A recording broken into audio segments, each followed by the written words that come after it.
जय श्री बाबूजी महाराज की जय। सभी से मेरा निवेदन है कि जो कोई भी व्यक्ति इस वीडियो को देखने के लिए आए तो तभी ही आए जब उसके पास फ्री टाइम हो, क्योंकि हमारी इस वीडियो में श्री बाबूजी महाराज की संपूर्ण कथा का वर्णन भली भांति से किया गया है। हमारे बाबूजी महाराज की इस कथा को बीच में ही अधूरी छोड़ कर ना जाए। आपके पास फ्री टाइम हो जब कभी भी तो तुरंत वापिस इस कथा को तब सुने। इस कथा को संपूर्ण रूप से पूरी बाबूजी महाराज की कथा को जो कोई भी सुनेगा उसको संपूर्ण रूप से बाबूजी महाराज का आशीर्वाद स्वरूप कथा का प्रसाद प्राप्त करेगा। जय बाबूजी राठौड़। राजस्थान की वीर भूमि वीरों का समुचित सम्मान करना जानती है। जिन वीरों ने प्राण मान मर्यादा के लिए, लोकहित के लिए, जन जीवन की रक्षा के लिए अपने तन मन का हंसते हंसते बलिदान कर दिया, उन वीरों में बाबूजी राठौड़ का नाम राजस्थानी जनजीवन में माला के सुमेरु की भांति महत्वपूर्ण बताया। कोलूगढ़ के राजा धांधल जी के दो पुत्र थे। बड़े का नाम बूढ़ो जी और छोटे पुत्र का नाम पाबू जी था। राजा धांधल जी के एक पौत्री भी थी जिसका नाम केलमदे था। राजा धांधल जी ने अपनी पौत्री के लिए विवाह के लिए बड़े चिंतित थे। बाबूजी और बूढ़ो जी दोनों भाई केलमदे के लिए योग्य वर की तलाश में थे। बाबूजी अपने चमत्कारों के लिए किशोरावस्था में ही प्रसिद्ध हो गए थे। उनकी वीरता और अदम्य साहस की कई कहानियां घर घर में प्रचलित थी। केलमदे का विवाह वे किसी समान कुल में करना चाहते थे। एक बार संयोग से ददरेवा के राजकुमार गोगा चौहान से उनकी भेंट हो गई। दोनों ने अपने अपने चमत्कार दिखलाए। दुर्भाग्य से चमत्कारों की इस होड़ में बाबूजी गोगा जी से हार गए। इस हार के परिणाम स्वरूप पूर्व निश्चित की गई गोगा की शर्त के अनुसार केलमदे का विवाह गोगा जी के साथ ही करना पड़ा था। राजा धांधल जी और बूढ़ो जी एक मत नहीं थे, लेकिन समय की गति को कौन टाल सकता है। केलमदे का विवाह गोगा चौहान के साथ धूमधाम से संपन्न हो गया। हीरे जवाहरात, सोना चांदी, हाथी घोड़ा, पिंजस पालकी आदि दहेज में दिया गया। बाबूजी को अपनी भतीजी से अत्यधिक स्नेह था, इसलिए उन्होंने दहेज में कुछ ऊंट देने का भी वचन दिया। ऐसा कहा जाता है उस समय राजस्थान में ऊंटों का अत्यंत प्रभाव था। ऊंट रखना शान की बात समझी जाती थी। राजा लोग भी ऊंटों की सवारी के लिए तरसते थे। बाबूजी ने ऐसा असंभव वचन अपनी भतीजी को देकर अपने स्नेह का इजहार किया। केलमदे के ससुराल में ऊंट देने की बात का हल्ला उड़ गया। केलमदे की ननदों एवं सास ने जब देखा कि विवाह हुए इतने दिन बीत गए पर बाबूजी के अभी ऊंट नहीं आए, तो उन्होंने देखा कि यह तो सुख का वादा था। लगता है बाबूजी ने अपना नाम ऊंचा रखने के लिए जात बिरादरी के सामने ऊंटों को देने की बात कह दी होगी। ऊंट देना लोहे के चने चबाना जैसा था। ननद और सास केलमदे को ऊंटों के बहाने ताने मारने लगी। व्यंग्य से वे केलमदे को कहती, कुंवारिनी जी, तुम्हारे ऊंट हमारे उपवन में लगे पुष्पों को तो न खा जाएंगे। कभी कहती, हमारे घोड़ों के बीच तुम्हारे यहाँ से पाए हुए ऊंट बहुत ही सुहाने लगते हैं। देखो न, ऊँटों की कतारें आ रही है। इस तरह के कथनों के साथ जब वे हंसती तो शब्द केलमदे की छाती के आर पार निकल जाते। आंचल में मुंह छिपाकर रोती रहती थी। अपने पियर वालों पर छोड़े गए व्यंग्य बाणों को सहन करने में जब वह असमर्थ हो गई तो उसने अपने काका बाबूजी को एक पत्र लिखा जिसमें उसने ऊँटों के भेजने का वादा याद दिलाया। साथ ही साथ उसने सास ननद के तीखे व्यंग्य प्रहारों को भी लिखकर काका को वस्तु स्थिति से अवगत कराया। जब पत्र वाहक कोलू मंड पहुंचा तो उस समय संध्या हो चली थी। तारे आकाश में दिखने लगे थे। पल पल अंधेरा बढ़ता जा रहा था। केलमदे के निर्देश के अनुसार हलकारा बिना कहीं विश्राम किए कोलू मंड जा पहुंचा। उसने तुरंत अपने आने का संदेश बाबूजी के पास भेजा। बाबूजी ने संदेश को अपने भाले के प्रकाश में पढ़ा। भाले की चमक और बाबूजी की आंखों से निकलती आग समान रूप से देखी जा सकती थी। बाबूजी की आंखों से अंगारे बरसने लगे। उन्होंने कुछ निश्चय करके अपने होठ काट लिए। हाथ बरबस भाले की ओर बढ़े। केलमदेग के पत्रों का विवरण पढ़कर वे व्याकुल हो गए। उन्हें अपने वचन को पूरा न करने के कारण बार बार अपने ही ऊपर क्रोध आने लगा। अपने बड़े भाई बूढ़ो जी की सलाह से तुरंत दरबार लगाया गया। अधीनस्थ सभी सरदार हथियारों से सुसज्जित होकर दरबार में उपस्थित हुए। बीड़ा डाला गया। बाबूजी ने बीड़े का आशय स्पष्ट करते हुए कहा कि जो कोई भी बीड़ा उठाएगा वह वीर ऊँटों का पता लगाएगा। उसे 21 गांव जागीर में दिए जाएंगे। सभा में सन्नाटा छा गया। ऊँट तो इंद्रासन प्राप्त करने से भी ज्यादा मुश्किल था ये काम। ऐसे असंभव कार्य को करने का साहस किसमें था? किसके 2 सिर थे? बहुत देर तक चुप्पी के पश्चात हड़मल जी रायका अपने स्थान से आगे बढ़ा और उसने बड़े साहस के साथ बीड़ा उठा लिया। बाबूजी ने हड़मल जी की पीठ थपथपाई और कहा, तुम्हें जैसा घोड़ा चाहिए वैसा ले लो, जितना धन चाहिए उतना धन ले लो, तथा जितने आदमी मदद के लिए चाहिए उतने आदमी अपने साथ ले लो और अब इस कार्य को पूरा करने के लिए शीघ्र ही प्रस्थान कर जाओ। सभी सरदारों ने उसे विदा किया। जब हड़मल जी रायका अपनी माँ से विदा लेने आया तो माँ भाव विह्वल हो गई। वह जानती थी कि हजार हजार कोस तक ऊँट का नामो निशान भी नहीं मिलेगा। केवल रावण की लंका ही एकमात्र ऐसा स्थान है जहां ऊँटों की भरमार है। समुद्र पार की ऐसी विकट धरती पर अपने को जाते देख वह फूट फूट कर रोने लगी। उसने अपने बेटे को वचन से मुकर जाने के लिए कहा। यदि हड़मल जी रायका राजी हो जाता तो वह बाबूजी की धरती छोड़कर दूसरे राज्य में बस जाने को भी तैयार थी, किंतु हड़मल जी रायका की पत्नी अपने वीर पति पर वचन भंग का कलंक नहीं लगने देना चाहती थी। उसने आरती सजाई और अपने पति को कुमकुम का तिलक लगाया, माला पहनाई और बड़े हर्ष से उसको विदा किया। हड़मल जी रायका अपनी माँ के मोह को भंग करना चाहता था। रोते रोते माँ ने उसे जाने की आज्ञा दे दी। उसने जोगी का वेश बनाया और अपनी माँ को छलना चाहा। माँ ने जब अपने पुत्र को साधु के वेश में देखा तो वह उसे पहचान गई और जोर जोर से रो रो कर कहने लगी, बेटा तू साधु होकर जा रहा है, मुझ बुढ़िया का क्या होगा? तेरी बहन सयानी हो चली है, उसके हाथ पीले कौन करेगा? उसके मंडप को कौन संभालेगा? कौन कन्यादान देगा उसका? हड़मल जी रायका मोह मुक्त हो चला था, फिर भी क्षण भर को वह बहन के प्यार के कारण ठिठक गया। लेकिन उसी क्षण उसे अपनी प्रतिज्ञा याद हो आई। उसने अपनी माँ को आश्वस्त करते हुए कहा, माँ जब तक बूढ़ो जी और पाबू जी जैसे धनी है, चांदा और ढेमा जैसे मेरे मित्र है, तब तक तू किसी बात की चिंता न कर माँ। हड़मल जी के हट के आगे माँ को झुकना पड़ा। हड़मल जी रायका आवश्यक साज सामान तथा मोहरे लेकर लंका की ओर चल पड़ा। 3 विश्राम उसने दक्षिण की धरती पर किए, किंतु जिसने सिर पर कफन बांध रखा हो उसे चैन की नींद कहाँ। वह तो अगला सूरज ऊँटों के बीच उगाना चाहता था। दिन निकलने से पूर्व ही उसने घोड़े को एड़ लगाई। देखते देखते घोड़ा हवा से बातें करने लगा। वह समुद्र के किनारे पहुंच चुका था। समुद्र ऊंची ऊंची लहरों से खेल रहा था। ऐसा लगता था मानो वह आकाश से ठिठोली कर रहा हो। उसकी गर्जना दिल दहला रही थी। हड़मल जी रायका तूफानी समुद्र को देख वहीं खड़ा हो गया। समुद्र को पार करना उसे असंभव दिखाई पड़ा। उसने अपने गुरु बालीनाथ का ध्यान लगाया। बालीनाथ ने अपने भक्त का संकट समझ तुरंत ही अपने योग बल से समुद्र पर सेतु बांध बना दिया। हड़मल जी रायका ने घोड़े को एड़ लगाई। घोड़ा सेतु पार करता हुआ लंका जा पहुंचा।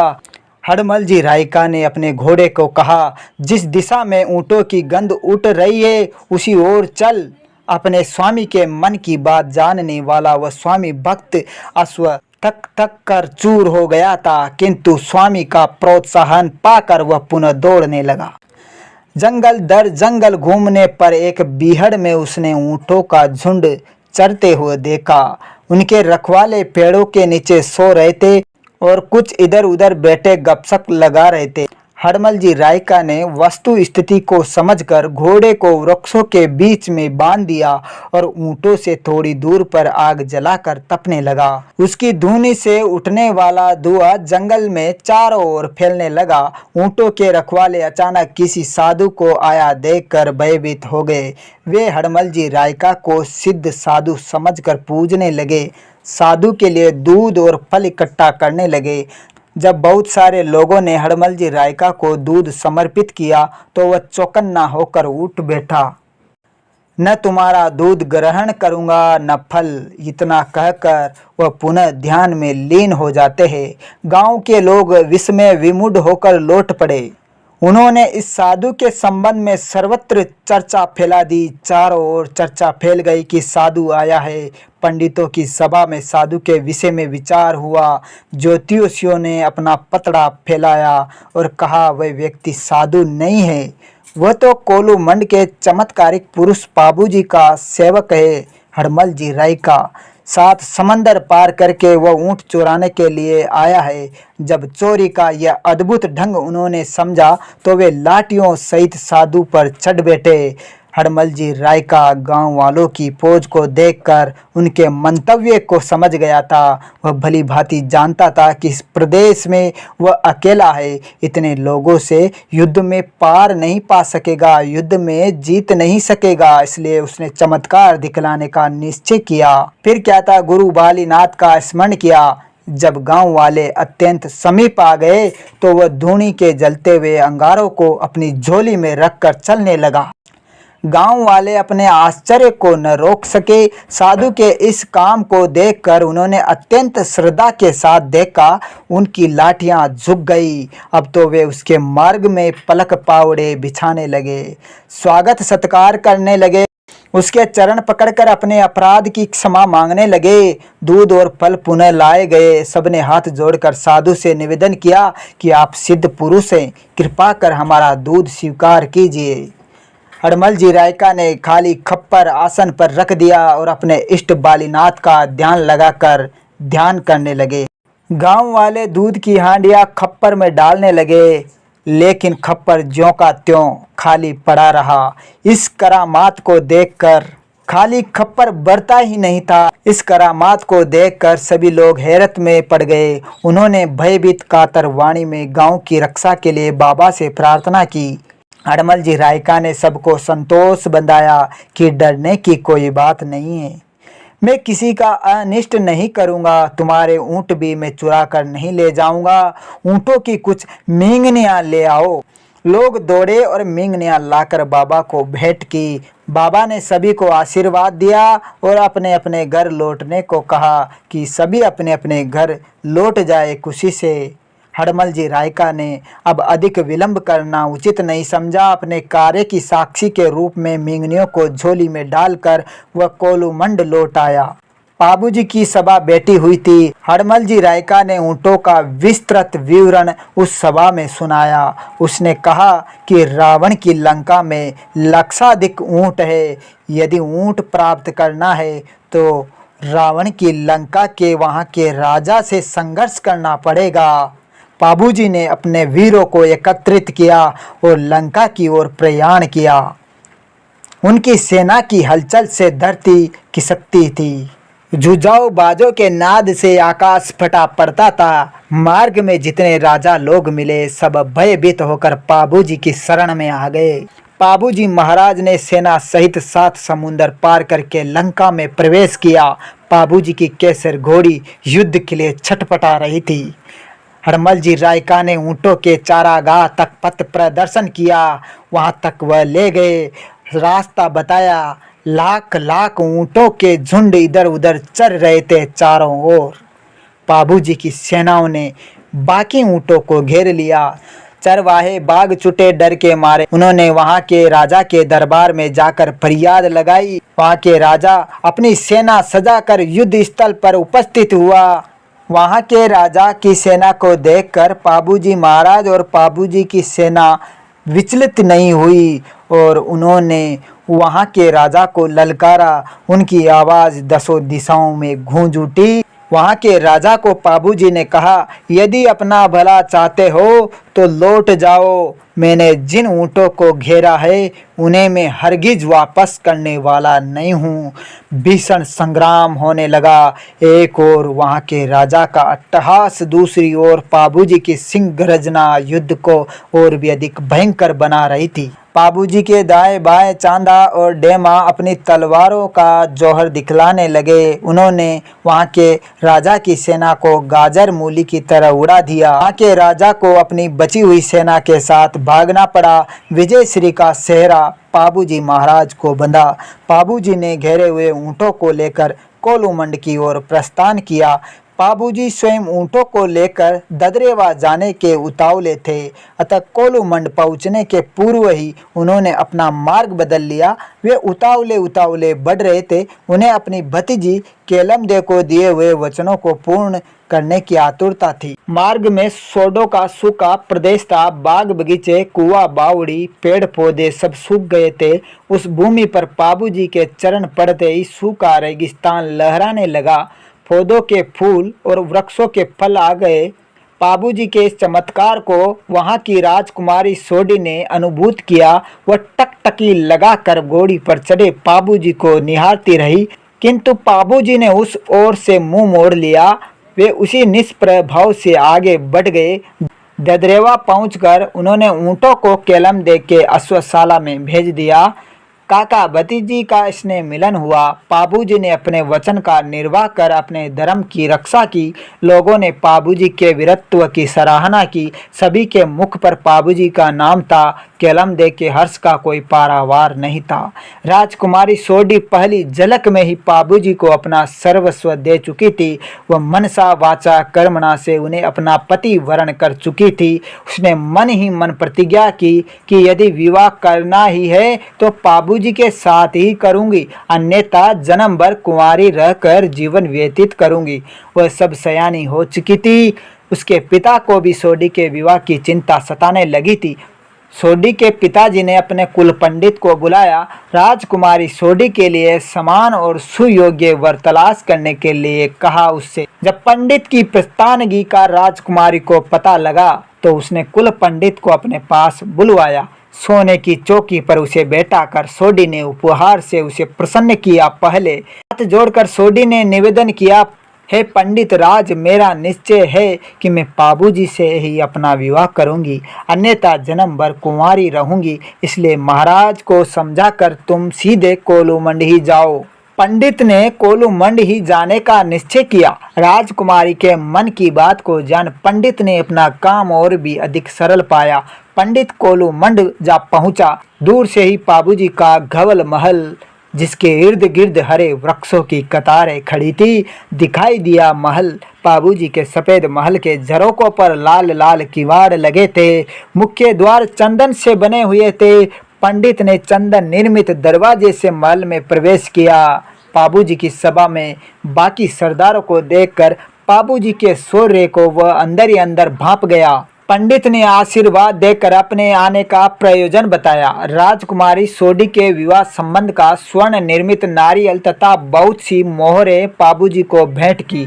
तिलक निकालकर पान का बीड़ा पाबूजी के मुंह में दिया। सभी लोग इस संबंध से प्रसन्न थे। पंडित जी ने विवाह की तिथि निश्चित आने वाली पूर्णिमा को पाणी ग्रहण संस्कार का मुहूर्त निकाला। पंडित बेशुमार उपहार लेकर अपने गांव लौट आया। दोनों और विवाह की पाबूजी द्वारा संबंध स्वीकार कर लिए जाने पर वह अत्यंत खुश थी।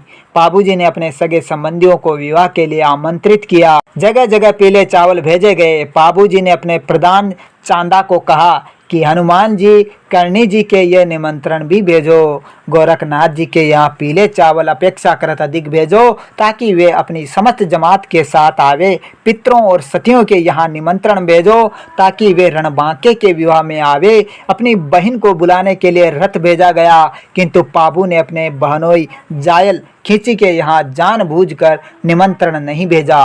चांदा और डेमा जी ने पाबूजी महाराज को बहुत अधिक समझाया कि बहनोई पूज्य होता है। विवाह में अनेक अवसरों पर बहनोई की आवश्यकता भी पड़ती है। उनके बिना बहुत से नेक चार अधूरे ही रह जाएंगे और फिर सेठ साहूकार लोग भी क्या कहेंगे। सर्वत्र इस बात की चर्चा बनती रहेगी जो अपनी प्रतिष्ठा के लिए खराब रहेगी। पर पाबूजी महाराज ने एक न सुनी। उन्होंने साफ कह दिया, जायल जिंदराज खींची की नज़रों से मेरी नज़र नहीं मिल सकती। साफ कह देता हूँ, वह राठौड़ों की बारात नहीं चढ़ेगा। करो रहे थे मौला चांदा, बोले मन की बात, कोई जायल की नीज हूँ रे, ये मारी निज ना मिल। चांदा बागेला थे माने भला मत मान, कोई नहीं तो चढ़ेगो खींची राठौड़ारी जान में। विवाह से कुछ दिन पूर्व उनकी बहन रथ में बैठ कर आ गई। उसने कलश बंधाया, घर द्वार सजाया, महल के कंगूरों पर बंधनवार लटकाई गई। पाबूजी की बारात के लिए हाथी घोड़ों और रथों को सजाया गया। पाबूजी की सवारी के लिए उनकी अश्वशाला में उनके योग्य नवेली घोड़ी नहीं थी। दूल्हे के रूप में वे किसी नई केसर घोड़ी पर चढ़कर तोरण मारना चाहते थे। उनकी मन की इच्छा थी। उनके मित्र चांदा ने कहा, ऐसी केसर काल में घोड़ी है जो केवल देवल चारण के पास में है। पाबूजी ने ये सुन चांदा को चारणी के पास भेजा। चांदा ने चारणी को समस्त बातों से अवगत कराया। तुम इसके बदले हीरा, पन्ना, जवाहरात, सोना, चांदी जो चाहो ले लो। चारणी ने कहा कि मेरी घोड़ी मेरी गायों की रक्षा करती है मालिक, उसकी रखवाली से मुझे बड़ा सहारा मिलता है। यदि केसर काल में घोड़ी मेरे घर से चली जाएगी तो दुश्मन मेरी गायों को घेर कर ले जाएंगे, इसलिए मैं इस घोड़ी को देने में असमर्थ हूँ। चांदा ने उसे विश्वास दिलाया कि पाबूजी तेरी रक्षा करेंगे। गो ब्राह्मण की रक्षा करना तो उनका धर्म है। राठौड़ अपनी बात के पक्के होते हैं। चांदा से वचन पाकर चारणी ने पाबूजी के लिए घोड़ी दे दी। उसने कहा, ये घोड़ी हवा से तेज चलती है, ध्यान रखना, मन से भी ज्यादा चंचल है।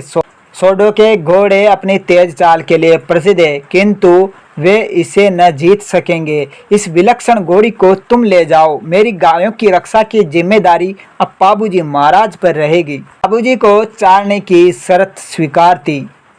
घोड़ी देखकर पाबूजी बड़े प्रसन्न हुए। पाबूजी दूल्हे बने सूर्य की तरह चमकता हुआ मोड़ उन्होंने सिर पर धारण किया। केसर घोड़ी पर सवार होकर वे सोडो की राजधानी अमरकोट की ओर चलने लगे। घोड़ी की शोभा अपनी निराली ही थी। पाबूजी ने अपने चारण भाटों को दिल खोलकर नेक देने का आदेश दिया। मोहरों की थैलियां खुल गई। बहन बेटियों को संतुष्ट किया गया। चांदा ने आकर तब पाबूजी से निवेदन किया कि आपके दान पुण्य से सब लोग थक गए हैं। केवल देवल चारणी नेग लेने से इनकार करती है और खड़ी खड़ी आंसू बहा रही है, न किसी से कुछ कहती है और न किसी की सुनती है। ये सुनकर पाबूजी स्वयं चारणी के पास आए। उन्होंने बड़े आदर के साथ देवल चारणी से कहा, बारट रानी, इस मांगलिक बेला में तुम रो रो कर क्यों अपशकुन कर रही हो? तुम्हें जो चाहिए कहो। यदि नेग में कमी है तो अभी भी खजाना खुला हुआ है।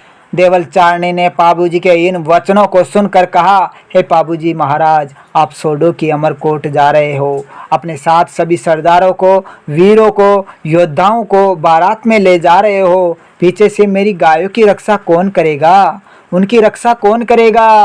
पाबूजी ने चारणी से कहा, मेरे भाइयों और सरदारों के बिना बारात फीकी लगेगी। मेरे आने तक सूर्य भगवान प्रजा की और गढ़ की रक्षा करेंगे। बारट रानी माया बिन या फीकी लागे जान, कोई भाया बिन कुण रालो, यो पाबूजी री पीठ पर। चारण रानी कोट रुखाड़ो छोड़ियो श्री भगवान, कोई संस किरण छोड़ियो ये मैं रुखाड़ो सूरज देवता।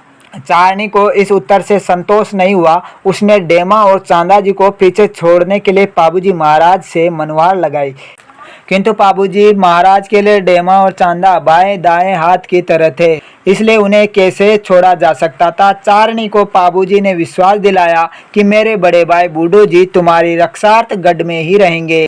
हे देवल रानी, हम 3-4 दिन में ही अमरकोट से लौट आएंगे। यदि इस बीच जायल खींची तुम्हारी गायों को घेर ले तो मुझे अमरकोट खबर पहुंचा देना। जो ही मेरे कान में खबर पड़ेगी मैं केसर काल में घोड़ी पर जिण कसकर दौड़ पड़ूंगा।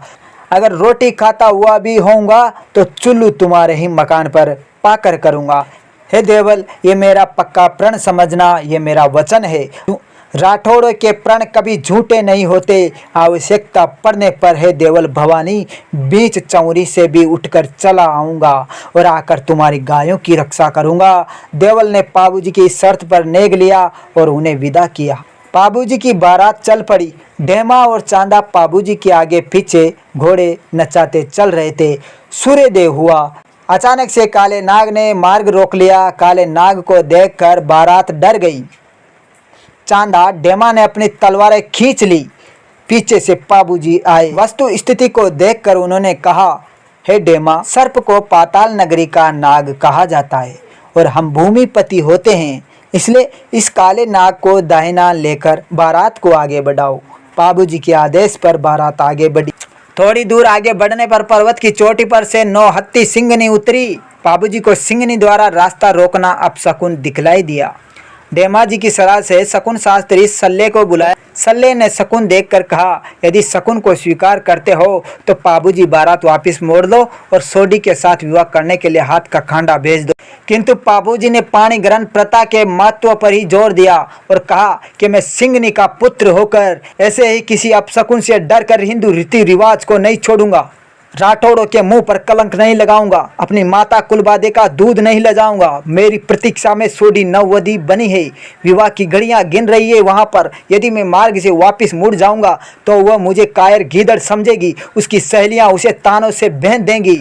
दुनिया सब प्रकार की मर्यादा मानने से रह जाएगी और संसार में पाबूजी महाराज के नाम की दुआई लगती है वह आगे से बंद हो जाएगी। इस धरती पर मेरे गीत फिर नहीं चलेंगे और युग युग में मेरा यश नहीं गाया जाएगा। इसलिए जब तक मेरे शरीर पर सिर है, मुझसे इस संसार में ऐसी कायरता न हो सकेगी। इस पर डेमा जी सिंगनी का सफाया कर देने को तैयार हुआ, किंतु डेमा जी को पाबूजी महाराज ने सिंगनी पर शस्त्र प्रहार करने से रोक दिया और कहा कि हम क्षत्रिय सिंह हैं, नारी पर शस्त्र प्रहार नहीं करेंगे। डेमा जी ने सिंगनी को ललकार कर वापस मोड़ना चाहा। तभी सिंगनी झपट कर डेमा जी पर टूट पड़ी। डेमा जी ने उसके प्रहार को अपने ढाल पर रोककर ऐसा प्रहार किया, सिंगनी वहां से भाग छुटी। पाबूजी केसर काल में घोड़ी पर बैठ बारात के साथ आगे बढ़े। उमरकोट थोड़ी दूर पर ही था। उमरकोट के ऊंचे ऊंचे सफ़ेद भवन नज़दीक दिख रहे थे। कांकड़ में राठौड़ों की बारात की अगवानी करने के लिए बहुत से उमरकोट के लोग एकत्रित हो गए। वहां पर अत्यधिक भीड़ एकत्रित हो गई। माडा और बारात के लोगों का राम जुहार हुआ। डेमा जी को हरी डाली के साथ किले में भेजा गया। उसके भारी भरकम शरीर और शक्ति को पहचान कर लोग भयभीत होने लगे। सहेलियों ने गीत गाए। सोडो के नाई ने डेमा को अफीम के भंडार में ले जाकर खड़ा कर दिया, क्योंकि अमल की मामूली मनवार से तो उसकी जीभ को कुछ पता ही न लगा। देखते देखते डेमा जी ने अफीम के भंडार को पूरा चट कर दिया। वहां पड़े हुए पोस्त के छिलके तक भी डेमा जी ने नहीं छोड़े। लोगों के आश्चर्य का ठिकाना न रहा। सभी अवाक से डेमा जी की ओर देखते रह गए। लोग दांतों तले अंगुलियां दबाने लगे। अफीम से मस्त डेमा जी को भोजन कराया गया। भोजन क्या, वो तो उसे कलेवा ही बता रहा था, इसलिए उसे भोजन के भंडार में ले गए। अब क्या था, भंडार का समस्त माल डेमा जी के पेट में चला गया। फिर भी डेमा चुल्लू नहीं करना चाहता था। रसोई साफ हो गई। सोडो की कलाई खुल गई। डेमा जी जैसे बारात में कितने और होंगे, क्या कहा जा सकता है। नाई ने डेमा जी को कहा, जो पकाया था वो तो आप खत्म कर गए, अब और क्या दें। डेमा जी ने बड़ी लापरवाही से कहा, अभी तो सच पूछो तो कलेवा भी नहीं हुआ है। सोडो में खलबली मच गई। जिस कन्या के विवाह के शुरू में ही सोडो की हड्डी होने लगी। डेमा ने जल्दी में घी डाला, कहने लगा, अभी हुआ ही क्या है, बारातियों में सबसे कम खाने वाला मैं ही हूँ। पेटू डेमा की बात सुनकर सभी हंसी से लोटपोट हो गए। पाबूजी की बारात सोडी जी के बाग में ठहराई गई और बाकी बारात सफ़ेद तंबुओं में उतरी। पाबूजी की केसर काल में घोड़ी को देखकर लोगों में बातचीत होने लगी और उसके बारे में सराहना होने लगी। उनके साले केसर घोड़ी के साथ अपने घोड़े को दौड़ाना चाहते थे, उनके मन की इच्छा थी, परंतु पाबूजी ने अपनी घोड़ी को थकी जान आनाकानी की। तब सोडो ने कहा, बहनोई जी, आपकी घोड़ी थक गई है तो हमारे 9 लाख वाले मूल्य वाले घोड़े पर सवारी कीजिए आप। पाबूजी ने तत्काल उत्तर देते हुए कहा, आपके घोड़े पर तो राव उमराव ही चढ़ेंगे, मैं तो मेरी केसर काल में घोड़ी पर ही सवारी करूंगा। सोडो को कुछ ताव हो पाया। उन्होंने शर्त रखी कि जिसकी घोड़ी हार जाए वह अपनी घोड़ी चारण भाट को बख्शिश में दे देगा। पाबूजी महाराज ने यह शर्त स्वीकार की। साले बहनोई हाथ में हाथ डाले घोड़े पर चढ़े। घोड़ों की दौड़ हुई। केसर कालमी ने सबको धूल चटा दी। सोडो के टट्टू चारणों को दे दिए गए। संध्या का समय निकट था। तोरण पर जाने का वक्त हो गया था। पाबूजी को सोने का सेहरा बांधकर 1.25 लाख की कलंगी लगाकर दूल्हा बनाया गया। गाजे बाजों के साथ कालमी घोड़ी पर चढ़कर पाबूजी समेला के लिए चल पड़े। घोड़ी नाचती जा रही थी। धिंगण धिंगण विवाह के ढोल बज रहे थे। घोड़ी का रिमझिम नृत्य सभी को सुहाना लग रहा था। हरे लाल रेशम की जाजिम बिछी हुई थी। चौक पूरे हुए थे। समेले में बड़ा रंग जमा हुआ है। राठौड़ और सोडो के ठाट बाट हो रहे हैं। पंडित के लड़के ने देवताओं की पूजा की। सूरजमल सोडे ने पाबूजी के तिलक किया। तोरण मारने की तैयारी हुई। पाबूजी तोरण मारने के लिए यथास्थान गए। उन्होंने देखा तोरण गगनचुंबी गढ़ के कंगूरों पर बंधा हुआ है।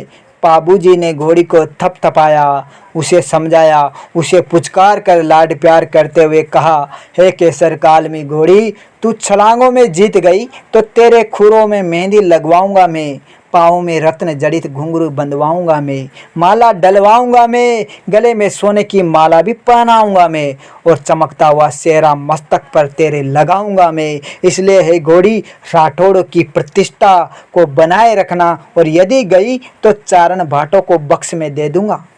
तभी घोड़ी ने कहा, हे पाबूजी महाराज, तू यदि मेरी पीठ पर थाप मारे तो मैं चंद्रमा और सूर्य के कंगूरों पर स्थित तोरण को भी मरवा दूंगी। ये पाबू मेरी पीठ पर भली प्रकार से जमे रहना। पाबूजी महाराज ने नृत्य करती हुई घोड़ी की पीठ ठोकी। थाप लगते ही केसर काल में उछल पड़ी और उछलती हुई उसने सोडो के गढ़ की दीवार को गिरा दिया और गगनचुंबी गढ़ के कंगूरों पर अपने चिन्ह अंकित कर दिए। केसर कालमी ने कहा, हे पाबूजी, आपको तोरण मारने का चाव था, आप जी भरकर तोरणांकित चिड़ियों को गिन गिन कर मार लीजिए। केसर कालमी ने अच्छे प्रकार तोरण मरवा दिया। चांदा डेमा जी ने यह देख अपनी मूंछों पर ताव लगाना स्टार्ट किया। सभी बाग बाग हो गए। पाबूजी महाराज के इस कार्य से सूरजमल सोडी जी की छाती फूल गई। चांद डाम फेरिया छ वो मूछा ऊपर हाथ, कोई बाग बाग हो गया छेरे राठौड़े कुलराम मानवी, नीचा तो झुकाया रे रिसालू सोडा शीस, कोई पाबू पेरे कारजेरे सोडी की छाती फूल गई। पाबूजी महाराज की सास ने आरती की। औरतें आरती में दही चढ़ाने लगी। सोडो के घर की नाटिया पाबूजी के बदन को मापने लगी। तभी पाबूजी ने कहा, मेरे बदन का माप न कीजिए, हम धरा के यति हैं, यतियों के मत की मान मर्यादा रखते हैं, किसी नारी के अंचल से हमारे वस्त्र का स्पर्श नहीं होता। सास ने यह सुनकर उनके चेहरे पर चावल बिखेर दिए। तोरण का नेग संपन्न हुआ। विवाह मंडप के उपकरण जुटाए जाने लगे।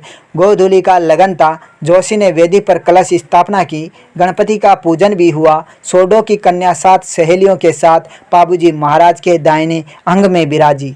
सूरजमल सोडो का परिवार हाथ जोड़े खड़ा था। कन्यादान के साथ राजा ने 9 मन स्वर्ण देने का संकल्प किया। सोडी की मां ने 1.25 मन सोना दान में दिया। भाई बावज ने अन्न धन का दान दिया। काका ताऊ ने बहुत सी मोहरे दान भी दी। गायें भी दान में दी गई। सभी लोग कन्यादान की सराहना करने लगे। आज सोडो के घर आनंद बरस रहा है। पाबूजी राठौड़ उनके यहाँ आकर चौरी चढ़े हैं। पंडित ने पानी ग्रहण करवाया। पाबूजी पीछे और सोडो की लाडली कन्या आगे हुई। पहले फेरे में वर वधू के हृदय मिलकर एक हो गए। दूसरे फेरे में वर वधू दोनों के प्राण मिलकर एकाकार हो गए। राठौड़ों और सोडो का संबंध घुल मिलकर एक सा हो गया। पहले फेरे जुड़ गया छ बनड़े बनड़ी का जीव, कोई सोडा पर राठौड़ा का वे बाला सगपन जुड़ गया। दूजे फेरे दूध निर्जू मिला दोय नड़ा जीव, कोई सोडा पर राठौड़ा का बेगाडा सगपन घुल गया।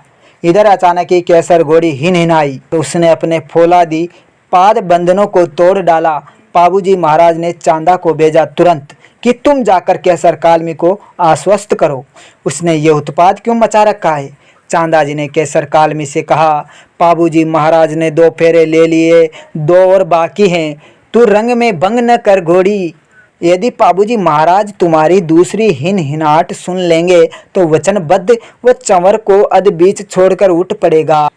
हे केसर कालमी, विघ्न न डालो फेरों में, सोडो की स्त्रियां मुझे गालियां देंगी। इस पर केसर कालमी कहने लगी, हे चांदा, जिन गायों का मीठा दूध मैंने पिया था उन्हीं को जायल खींची घेर कर ले जा रहा है। मैं कड़कड़ दांत चबा रही हूँ। हे चांदा, मेरी मन की बात सुनिए, देखो ये देवल भवानी चली आ रही है।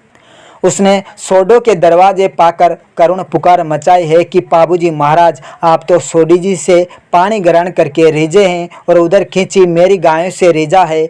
अब तुम ही बताओ, वह देवल भवानी यहाँ किस कारण आई है। चांदा वेदी के पास गया और कहने लगा, क्या बात सुनाऊं।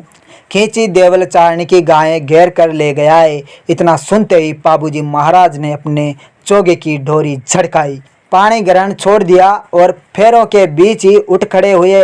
उठते ही पाबूजी महाराज का सोडी ने अंचल पकड़ लिया। वह कहने लगी, हे पाबू, मेरे पिता ने कौन सा अपराध किया था। मेरी जन्मदात्री माता का क्या कसूर था। मुझ में कौन सा खोट तुम्हें दिखलाई दिया। पाबूजी ने कहा, हे सोडी जी, न तो कोई तुम्हारे पिता ने ही अपराध किया है और न तुम्हारी जननी से ही अपराध हुआ है। हे सोडी जी, आप में कोई दोष है ही नहीं। इस पर सोडी जी ने कहा, बीच चंवर, फिर आप क्यों उठे हो। मैं आदि कुंवारी और आदि विवाहित रह गई। बाबूजी इस पर कहने लगे, हे सोडी जी, खास अपराध तो मेरा है। वचनबद्ध होने के कारण मैं तीसरे फेरे में ही उठकर जा रहा हूँ। जिस प्रकार मर्दों का पिता एक ही होता है, उसी प्रकार उनका वचन भी एक ही होता है। फेरों की अपेक्षा धर्म को बड़ा कहा गया है। ये धरती और आकाश वचनों से बंधे अपना कार्य कर रहे हैं। पवन, पानी, सूर्य और चांद भी वचनों से परे हैं। वचनों से बढ़कर इस संसार में दूसरा कोई नहीं है। सोडी देवल चारणी मेरे समीप बसती है। खींची उसके पीछे पड़ा है। जब बारात चढ़ रही थी, देवल चारणी ने गायों की रक्षार्थ डेमाजी को मांगा था, लेकिन मैं डेमाजी को ले आया और उसे सत्य वचन देकर आया। मैंने कहा था कि आवश्यकता पड़ने पर मैं बीच चंवर में भी उठ खड़ा होऊंगा और तुम्हारी गायों की रक्षा करने के लिए तुरंत आ जाऊंगा। हे सोडी, मैं वचनबद्ध हूँ। वचन की रक्षा के लिए मैंने अपने सिर की बाजी लगा दी है। सोडी ने कहा, पाबूजी महाराज, मैं अपने पिता की फौज भेजकर कल ही खींची को पकड़ मंगाऊंगी। आप यहाँ बैठ मेरे महलों में चौपड़ खेलिए। ये सुन पाबूजी महाराज ने कहा, सोडी, ऐसा करने से मेरे सोरे पर कलंक लगेगा। तुम्हारी फौजों के बल पर मैं अपनी मूंछों पर ताव नहीं लगा सकता। संसार के लोग मेरी निंदा करेंगे, मुझ पर व्यंग्य कसेंगे। पाबूजी स्वयं तो ससुराल में मौज कर रहा है और सोडो के अनुचरों को गायों की रक्षार्थ भेज दिया। लोग कहेंगे, पाबूजी महाराज सोडी का साथ नहीं छोड़ सका। इस पर सोडी ने कहा, हे रणबंके पाबू, यदि ऐसी बात है तो अवश्य गायों की रक्षा के लिए चढ़ो और जाते हुए अपने हाथ का कोई स्मृति चिन्ह देते जाओ मुझे। पाबूजी महाराज ने तब कहा, हे सोडी जी, यदि जिंदा रहे तो तुमसे आ मिलेंगे और यदि मर गए तो ऊंट सवार राय का मेरे शीरो भूषण और मेरी पाग ला देगा। ये कहकर पाबूजी अपने चोगे को ठीक कर चल पड़ा। पाबूजी महाराज की सांस सालियों ने गणपति के चोगे को पकड़कर झूल गई और कहने लगी, हे पाबूजी महाराज, हमारी बच्ची में अवगुण हो तो हमें बताओ, हम अपनी दूसरी लड़की का विवाह तुम्हारे साथ कर दें। इस पर पाबूजी महाराज ने कहा, तुम्हारी लड़की संसार में दूध की भांति उज्जवल है। हे सांस, अवगुण तो मुझ में हैं, जो मैं देवल को अपना सर बेच आया हूँ। विवाह के चोगे की तनियों को संभाल कर गडाधीश पाबू चल पड़ा। पाबू ने चलते समय जुहार किया और कहा कि यदि जिंदा रहे तो अपने रंगीले ससुराल आ पहुँचेंगे। वीरवर डेमाजी और चांदाजी छाया की भांति युद्ध में पाबूजी के साथ थे। वे अपना जौहर दिखा रहे थे। बढ़ चढ़कर उनकी तलवारें चल रही थी। चारों ओर घमासान युद्ध अपनी चरमावस्था पर था। खींची पाबूजी महाराज के आगे ठहर न सका। मुंह लटकाए वह अपने मामा के पास सहायतार्थ भटनेर जा पहुंचा। अपने भांजे को निराश देख मामा ने धैर्य बंधाया और जायल को बैठने के लिए कहा। खींची ने मामा को उकसाते हुए कहा, मेरे बैठने की जाजम तो पाबूजी का डेमा ले गया। जब तक डेमा से प्रतिशोध न ले लूँगा मैं, तब तक बैठना कहाँ। मामा ने अपने भांजे को पाबूजी की सुरक्षित गाय को घेर कर जो अन्याय किया था उसके लिए धिक्कारा। खींच ने इस पर झूठी बातें बतलाकर सारा दोष पाबूजी महाराज पर ही डाला और कहने लगा, डेमा जी ने मेरे संपूर्ण परिवार मौत के घाट उतार दिया है। उसके तीरों के सम्मुख ठहरना मुश्किल हो गया। हमारे पाँव उखड़ गए। खींची ने युद्ध की भयंकरता का वर्णन बढ़ चढ़ा कर किया। यह सब सुन भारी क्रोध से लाल हो गया। डेमाजी को आवश्यक दंड देने का मामा ने संकल्प लिया। अपने सरदारों को युद्ध के लिए एकत्रित कर बीड़ा डाला और ऐलान किया, जो कोई भी वीर डेमाजी को युद्ध में पराजित कर देगा उसे भरे दरबार में पाग पहनाई जाएगी। सभा में सन्नाटा छा गया। तब भाटी राजा ने कहा, क्या मैं ये समझ लूं कि आज धरा क्षत्रिय विहीन हो गई है? क्या भाटियों की नारियां वीर प्रसविनी नहीं रही? ये सुन ज्ञान सिंह भाटी को जोश आ गया। तुरंत उसने डेमाजी को पकड़ने का बीड़ा उठा लिया। तुरंत युद्ध के नगाड़े बजने लगे। भाटियों की विशाल वाहिनी ने पाबूजी की वीर भूमि में प्रवेश किया। ज्ञान सिंह घोड़े पर सवार हो पाबूजी के महलों में जा पहुंचा। उचित अभिवादन के पश्चात उसने पाबूजी से कहा, आपने डेमाजी के रूप में सिंह पाल रखा है, आज मैं उसके दंत नक तोड़ कर रहूंगा। डेमाजी इस समय सो रहे थे, इसलिए पाबूजी ने उत्तर दिया कि खींचियों की लड़ाई में तो डेमाजी कभी का काम आ चुका है, यहाँ डेमाजी कहाँ है? इस पर ज्ञान सिंह बोला, पाबूजी झूठ न बोलिए, आप छिपाने की चेष्टा न कीजिए, मैं डेमा को मारे बिना नहीं रहूँगा। पाबूजी ने कहा, हे भाटी सरदार, जरा धीरे धीरे बोल, अन्यथा तू सोए सिंह को जगा देगा। इतना सुनते ही डेमाजी की नींद खुल गई। वह भूखे सिंह की भांति कच्ची नींद में उठ खड़ा हुआ। उसने ज्ञान सिंह भाटी को ललकारा। डेमा की सिंह गर्जना सुनकर भाटी के पांव से धरती खिसक गई। जैसे तैसे छाती कड़ी करके वह लड़ने को तैयार हो गया। मामूली युद्ध में डेमाजी के हाथ से ज्ञान सिंह मारा गया, किंतु ज्ञान सिंह अकेला न था। उसके पीछे चींटियों की नाल की भांति भाटियों की 1,00,000 फौज आ पहुंची।